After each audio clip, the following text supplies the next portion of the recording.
My name is Rizal. I'm a musician and bamboo instrument builder. I was grew up in a small village in West Java with long tradition making instrument from bamboo. Bamboo is really easy to use for instrument because they're already hollow, they're strong enough, it's more flexible and more humble. This instrument is just combining between guitars, didgeridoo and percussion. Bamboo cello that recently I made. Lap steel, because put in my lap and using steel to play. So.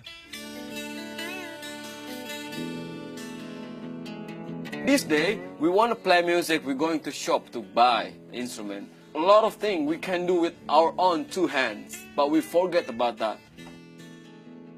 If I make my own guitar, of course more love in it because I'm not buying, I make it.